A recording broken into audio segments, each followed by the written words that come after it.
عبداللہ ابن زبیر اور یزید کے درمیان سخت ترین جھگڑا تھا.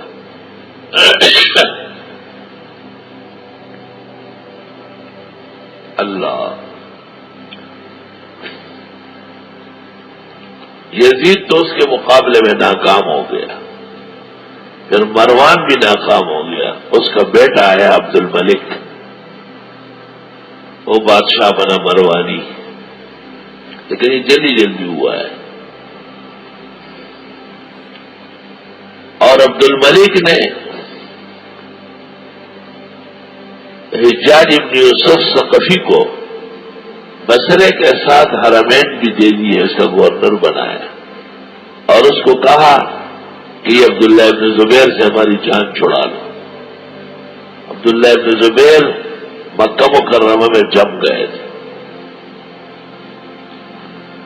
حضرت حسین رضی اللہ تعالیٰ عنہ سے غلطی ہو گئی تھی اور انہوں نے مرکز اسلام چھوڑ کر کوفہ چلے گئے، تو وہ تو 61-62 میں وہاں 72 رفقا کے وہی شہید ہو گئے.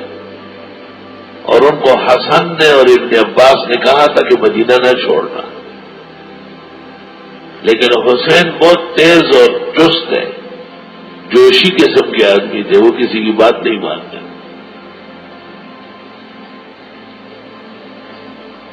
ان کو کوفیوں نے خطوط لکھے تھے کہ آپ نواز رسول ہیں، ہم آپ کے ساتھ ہیں، آپ پر جان قربان کر دیں گے. سینکڑوں خطوط آئے. یہ سازش تھی یزید کی یا یزید کے جبر اور قہر سے حسین کے قافلہ پہنچنے کے بعد یا اس سے پہلے اہل کوفہ تبدیل ہو گئے تھے.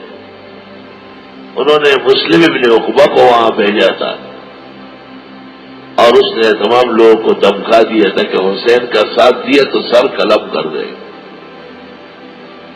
اور دریائے فرات کے کنارے یہ قافلہ رک گیا. یزیدی فوج آئی اور وہ دریا کے ساتھ ڈل گئی اور پانی پینے اور دریا کی طرف جانے کا راستہ ان کا بند کر دیا. اب وہ صورتحال پیش آئی جو بیان کرنے کی نہیں. حقیقت یہ ہے کہ حسین کے ساتھ ظلم ہوا ہے، اور حقیقت یہ ہے کہ یزید اپنی کارستانیوں میں نامراد تھا.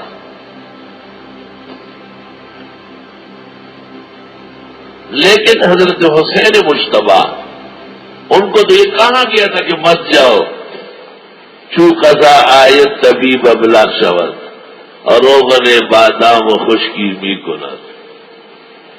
اللہ کا قضا و قدر آنے والا تھا تو کسی کی بات نہیں مانی. عبداللہ ابن عباس قافلے سے ملنے آئے صبح صبح اور کہا عورتوں کو تو نہ لے جاؤ، بچوں کو. اور نے کہا جس طرح فیصلہ اس طرح ہوگا. آپ نے کہا مجھے نظر آ رہا ہے کہ آپ تن و تنہا ہو جائیں گے اور یہ عورتیں اور بچیاں ان کے سروں پر دوپٹے نہیں ہوں گے اور یہ ننگے سر کوفے کی گلیوں میں دوڑ رہی ہوگی. وہ اسی طرح ہی ہوا.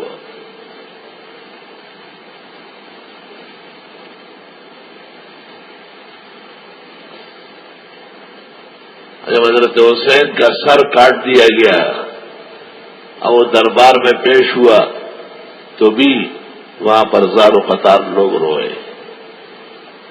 اور جب ان کی عورتیں یزید کے گھر بلوائی گئی تو یزید کے گھر کی عورتوں نے دیکھ کر کے ہمیں جان کی ڈر ہو گیا.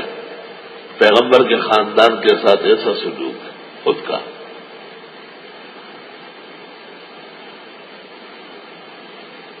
ان میں ایک ہے حسین رضی اللہ تعالیٰ عنہ کی بھتیجی ہے یا دوسری ماں سے بہن ہے، زینب نام ہے. اس نے جو تقریر کی ہے یزید کے سامنے اور اس کے گھر والوں، یار ارمان ایسی تقریر کوئی بڑا خطیب بھی نہیں کر سکتا. اور ان کو کہا یہ تکلیفیں کم ہے، قیامت کے دن بہت زیادہ ہوگی. ہم پر دنیا میں آئی اور آپ کا منہ وہاں پر کالا ہو اور آپ نے ظلم کیا ہے، ظالم ہو. اور آپ کا ایک ایک فوجی اور سپاہی خدا کے حضور وَتَرَى الْمُجْرِمِينَ يَوْمَئِذٍ مُقَرَّنِينَ فِي الْأَصْفَادِ، یہ سب جرائم پیشہ زنجیروں میں جکڑے ہوئے ہو. کہا ہمارا دن گزر جائے. امام الاثر شان ورشا شرح بخاری میں لکھتے ہیں اس واقعہ کے بعد یزید نے ایک دن سکون کی حکومت نہیں کی، ایک دن عزت کا نہیں دے گا۔ پورے عالم اسلام میں ہجان، غم، صدمہ پیدا ہو گیا، بہت تکلیف پیدا ہو گئی۔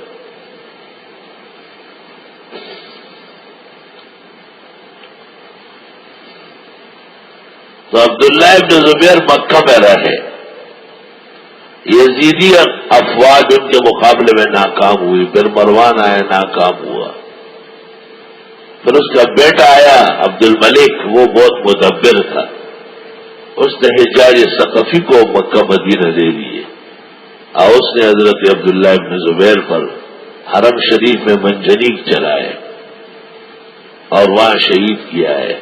قیامت تک امت ان سے ناراض ہے۔ امام ابو حنیفہ یہی کہتے ہیں کہ جو آدمی اندر گیا اس کو باہر کے لوگ کچھ نہ کہیں، ہاں اس کا راشن بند کر دے کہ باہر آ جائے۔